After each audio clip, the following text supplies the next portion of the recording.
Have you ever wondered how some people seem to just stay ahead of the game and people that have been in the same company or the same career field seem to be stuck for years? Even though those people are able to perform amazing, they just seem to be stuck. Well, today we're going to give you some tips to make sure that you're not falling behind and you're staying ahead.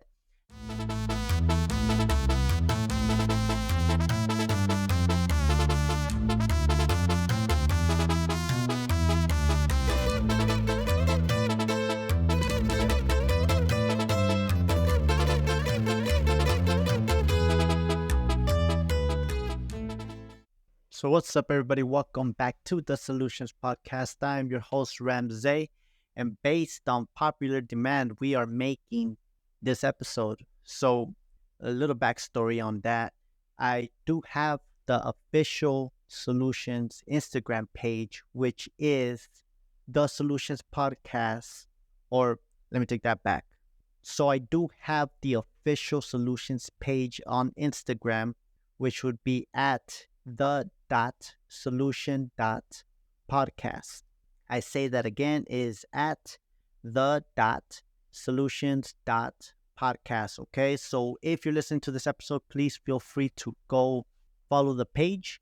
Right there is where I put out a lot of information. I put a lot of, sometimes it's pre to the show. Sometimes it's going to be clips of the show. So if you don't want to listen to the whole thing, I just break it down in little clips.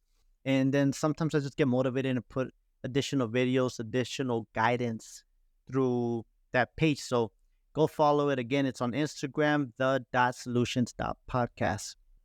So on this page, I went ahead and posted a poll and the voters voted. So you guys wanted the 10 guides to success. So this is what we're going to be talking about. But it's gonna have to be 2 episodes because that would be kind of long. So this episode is just gonna be the first 5 guides to success, the first 5 things that I make sure that I am establishing whenever I'm in any sort of new work environment or even my regular work environment. This is just the stuff that I keep at the forefront of my operations. So let's start with number 1. Learn to manage your boss's ego. So I'm sure everybody's heard the saying, it's not what you know, it's who you know. Well, it's also how you manage who you know. Now, let me explain. Nobody likes a clash of egos. You know what I mean? Like, imagine if you're trying to do something and you are an expert at it, and then this little nobody out of nowhere just comes and is like, hey, you could do this better if you do X, Y, and Z, right? And there's a little egotistic, how can I say, a little bit of like attitude behind it. Like they're trying to flex on you. You know what I mean? You would not like that. So trust me when I say your supervisor definitely will not like that. So you got to learn how to manage it. So it's not about sucking up. It is more about mastering the art of diplomacy. Diplomacy is, sorry, English is my second language, but it's about mastering that art. So you got to take notes and you got to make sure that you listen actively and you watch this individual. What makes them shine? What makes him or her feel better about themselves? What is one thing that they like to boast about, right? I put it on my page and I'll put it on here. It's like your job is not to suck up, but it's to make them feel better than they feel even when they're with their spouse, okay?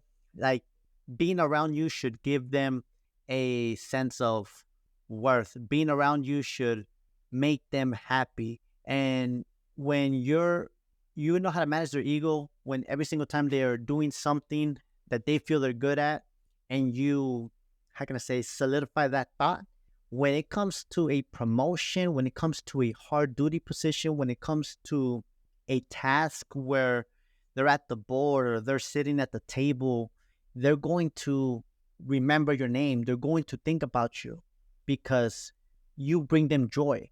The closer you are to them, the more joy they're going to feel. And they don't even know that you're playing them. I think there's a movie called Get 'Em to the Greek, and P. Diddy called it mind fucking. And a lot of people think it's a joke, but if you go on YouTube and look at that scene, it's called Get 'Em to the Greek. P. Diddy, mind fucking. And it's a good explanation on how you can manage a supervisor or manage your boss's ego. It's pretty cool. I said in another episode, and I'll say it on this one. It's like I like to learn from every single thing that I'm exposed to. But yeah, YouTube, get them to the Greek, P. Diddy, mind fucking. You have a little bit of a taste of what I'm talking about, managing your boss's ego. Again, you're not kissing butt, you're not telling them lies, you're just making sure that they feel good whenever you're around and whenever they're dealing with you. Nobody wants to have that employee or that subordinate that is just a butt, like that is just someone difficult to deal with. Nobody wants to do that, right? So make sure that they feel good every single time they're surrounded by you. Let me get into a little way that I was able to do this in one of my previous jobs. So I noticed that my boss was upset because there was a lot of money being wasted when it came to traveling, but he did not want to be the bad guy and take funding from people because one, there's rules, there's policies, there's regulations, people complain, and he's not trying to be on the other side of a complaint. So I know or I knew that policy and that regulation very well. So I decided to take it upon myself to write up a way that we're still saving a ton of money. And every time that they're asking for something, it is being justified. And it's got to be justified not just by them, but their immediate supervisor. And their immediate supervisor then has to talk to the boss and see why that expense was justified. Now, some of y'all might believe that I was a butthole for that, but this policy made my boss really happy and he signed off on it. So it was his signature at the end, and he felt good that he was able to create a product without being the bad guy. And it was all based on doctrine that was already put in place. I just put it in a way that it overall benefited the organization. But of course, I sold it to him like it was his idea because either way he had to sign it. That is an example of how you can work this first guide. I ensured that I listened to his complaints and some of the stuff that he was trying to fix, and he just couldn't find a solution.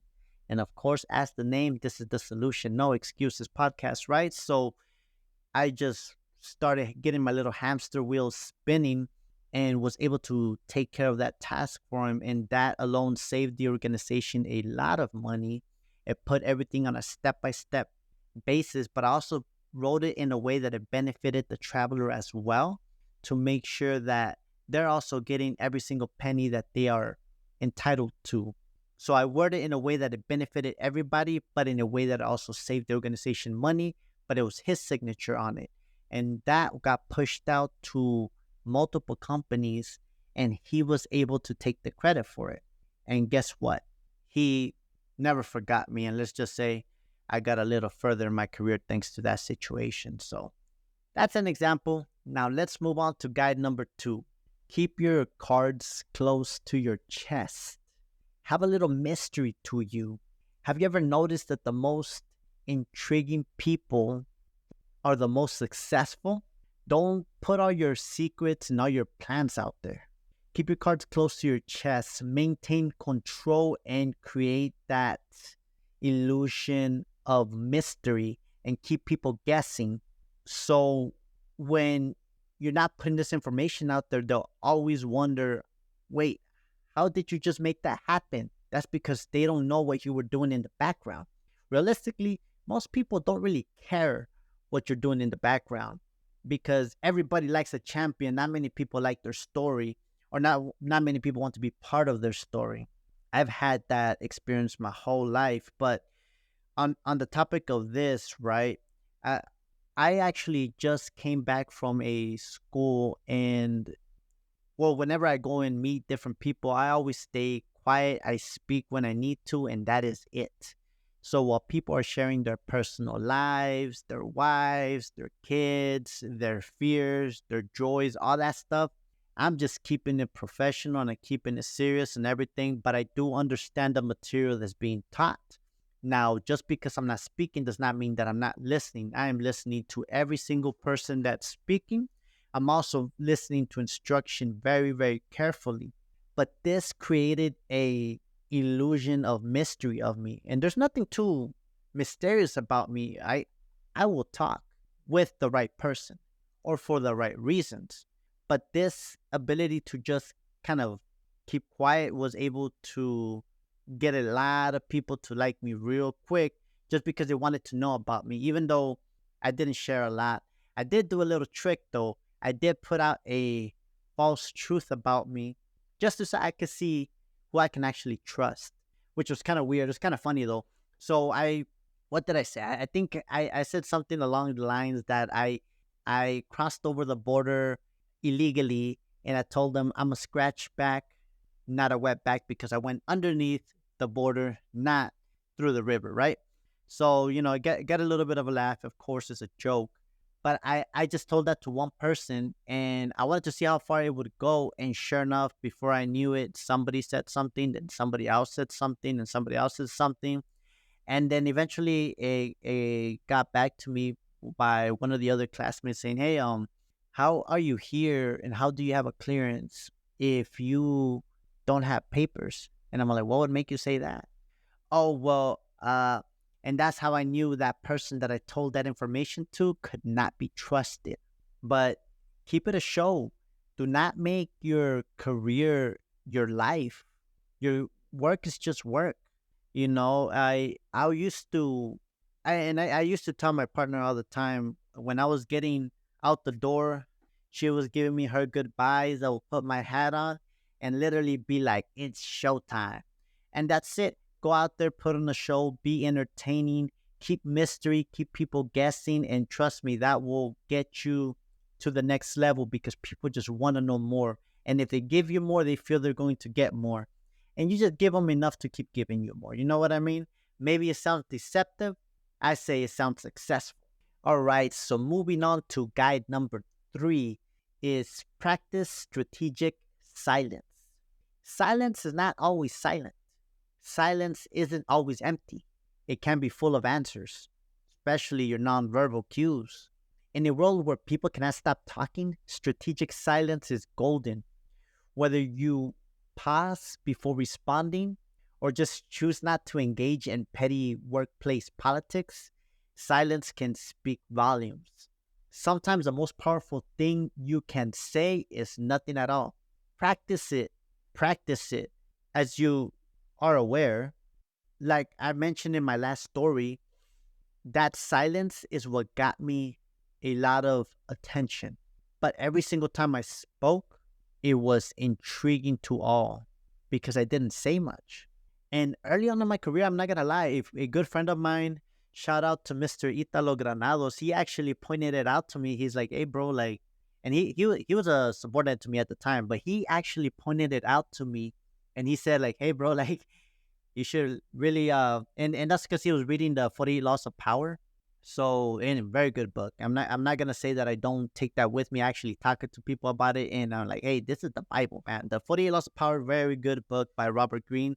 Check it out. At least check out a summary. YouTube is like the dad you never had. Like that thing has everything. So check that out. But back on subject, right? He actually, I think the law for him was always say less than necessary, and had that habit of I wanted to get my point out there all the time. I wanted to be heard all the time. It was a very bad habit because when you have too much of something, you're not going to value it no more. The second that figured that out, and again, I appreciate this guy for telling me this because that kind of led me on a path of stoicism, and that led me on a path of thinking before speaking. A lot of people just do not do that. They don't. Be an outlier. Again, everybody wants to talk, everybody wants to be heard. But sometimes if you just stay chill, listen to everybody so you can gauge the energy of the room, that's going to put you above the rest. Trust me. Trust me when I say that. That is one of the most important things that I've changed in my career. And that's when I began to change that, I saw a lot more success because I was no longer speaking from a place of ignorance and emotion. I was just speaking from a place of facts. I was speaking from intaking all the information that was out there. And a lot of people would like to try to get me to talk before I was ready. And I would say, hey, I don't have enough information on this topic, but when I do, I will say my piece. And that everybody was like, oh, because they realized they probably spoke out of turn. They realized they spoke without thinking, without having some knowledge, and they probably said some ignorant shit. And the reason why I know this is because I've been there and I've done that. So practice is strategic silence. Now, you don't want to be too quiet because you know how it is, right? The squeaky wheel gets the grease. Don't be too quiet. Just make sure that when you speak, you're not wasting your breath. You're speaking to get a point across, and that's going to help you out in the long run. Trust me, this one is the one that saved my career, and I thank that guy for pointing it out to me because I was a very intense person. Sometimes I still am, and he had the balls to do that, and that helped me tremendously to get to higher accolades where I can make a lot better changes, a lot more changes for the organization, and continue to improve the world and go into my own personal mission, which again, I'm not going to violate my own rules. You don't got to know about it. You just got to stay tuned. Thank you. All right, everybody, hang in with me. We're up to number 4 out of 5. Again, this was supposed to be 10. That's why I said I'm going to break it down into 2 different episodes because it can get long. But bear with me, and while you're bearing with me, if you like what you're hearing, please subscribe to the channel. I promise that it will be a life-changing experience. At least I hope so. Okay? Again, on Instagram at the.solutions.podcast. On Threads, I believe it's the same thing. I put some words of wisdom from time to time. And yeah, interviews coming soon. So if you're listening to this and you feel you got something to bring to the table and you want to interview, let me know. Reach out to me and we will make sure that it happens. All right. Second to last, guide number 4. Master the art of strategic alliances. All right. Let's talk allies. So we have moved from a solo dolo world to an intrapersonal world. Okay. So we have moved from a solo dolo world into an intrapersonal world. That means that this is no longer a solo expedition. It's a caravan. Strategic alliances are not just for networking, but they're partnerships that help bring mutual growth and open doors you did not even know existed. By mutual growth is, as I've mentioned before, I don't hang around with losers and those people that complain all day. Like, if you're around my life, you're going to help me be better because I know for damn sure I'm going to make sure that you're better. I'm going to keep you accountable for your mistakes, and I'm going to teach you when you need to be taught, and I'm going to guide you when you need to be guided, as I expect the same from you. Okay? Those alliances, that circle that you keep, is the most important thing that you can do. I've mentioned it before, and I'll mention it again.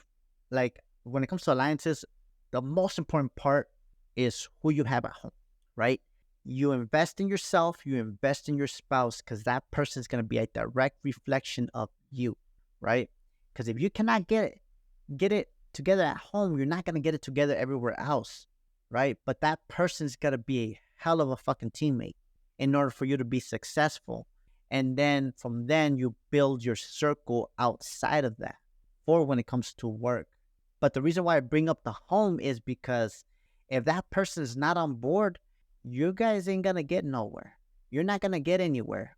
If you're into what I like to call entanglement, and you're just clashing with that person, or they don't see your vision, or you don't see their vision, it's going to be a mess. That's why it's very important to make sure that you have those alliances tight and make sure that they bring something to the table. Make sure you bring something to their table. Don't just be a lone wolf. Be a wolf that can lead the pack through strategic alliances. You can quote me. And last but certainly not least, guide number 5, protect your personal brand at all costs. Guard your brand like it's the crown jewels, like it's Fort Knox. Fort Knox. Fort Knox. Yep. Your reputation is your currency. Everything that tarnishes your personal brand could cost you opportunity, respect, and even financial growth. Do not let the small mistakes and indiscretions ruin everything that you have worked so hard to build. Your brand is your legacy. Protect it and protect it fiercely.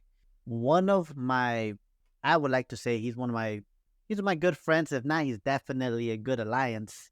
His name is Devin Ortiz. This guy, when I say he's the king of that, I mean he is the king of that. He was an old military friend of mine, but he saw the investment of himself. He saw he could make more money outside the military, so he took a risk on himself. He got out, and I don't want to put words in his mouth, but I'm sure he's close to 1 million. Maybe he's made more. He's doing fairly well for himself. And it takes a lot because a lot of people stay in the military for the long term, for the security, for the benefits, and all the stuff that it can provide. It does have a lot of good benefits. I'm not going to deny that. So he took a risk on himself and won. But one thing that I really loved about the way that he carries himself is, one, he carries himself like a professional. He does not put anything out there that makes him look like an idiot. Two is, any person that he works with, if they make the smallest of mistakes, he makes sure to fix it and overcorrect, because that person is a reflection of him. And if that person's going out doing wild shit, like, it's making him look irresponsible because he's the one that provided his name behind him. And that happened recently with one of his workers. I'm not going to get too much into details of what happened, but there was a worker that was working with a colleague of mine, one of his workers. He was trying to help out one of my people in a real estate deal. And this guy would like drink a lot and talk a lot and act like a fucking weirdo. And I brought it up to his attention. And he caught that before I even brought it up to his attention. And he fired that fool on the spot. He gave him a little going away gift, but he's like, hey, man, you're done. And he made sure to know he was not, to let people know that he was not working with that individual because of that. That's very important. That's a very important thing that people do not understand, that things like that cannot happen. I mean, things like that cannot happen. And I respect him for that. But that's very important because he knows that that one individual, if he makes him look bad, that can tarnish everything that he's worked for, because he's the one that took the risk on himself. And he's the one that's providing everything for that individual to be successful. He's putting his name behind them. So your reputation is something that you need to guard with your life. It's something that you cannot let go downhill, because especially when you're going up, haters just want to see you come back down. That's all they want to do. They want to see you come back down. They don't even want what you got. They just don't want you to have it. I will say that again. They don't even want what you got. They just don't want you to have it. Those are fucking haters. Those are leeches, and they will look and seek things that they can find on you to discredit your accolades. Guide number 5 is extremely important. Your brand, your reputation, your name needs to be at a high standard and needs to be protected at all costs. That is guide number 5. That is the first 5 guides to success that I got to offer. Again, I promised you guys 10. I promise y'all 10, and I will give you 10. I just gotta do it in different episodes because I don't want to keep you guys too long. And tune in for the next one for sure. I do want to stay like, hey, just to summarize a little bit, right? So, guide number 1, manage your boss's ego. Guide number 2, keep your cards close. Guide number 3, practice strategic silence. And I really went into that on that one, on how that actually turned my life around. Guide number 4, master alliances. And guide number 5, again, I don't know. They all go hand in hand with which one's more important, but you need to guard that brand. You need to take these guys seriously. I guarantee you this will help you on your path to success. Now that we're wrapping up, if you found any value in everything or anything that I said, please do me a favor, subscribe to the channel, leave a review, and spread the knowledge. Spread this to other people. Give other people the information. See if they mess with it or not. Some might say, "Nah, man, this guy's weird," But please, if you can, at a minimum, share. It doesn't cost you anything to do a share. You know what I mean? It does not cost much, right? But thank you for being an awesome listener, and I'll catch you on the next episode of the Solutions Podcast. And we are out.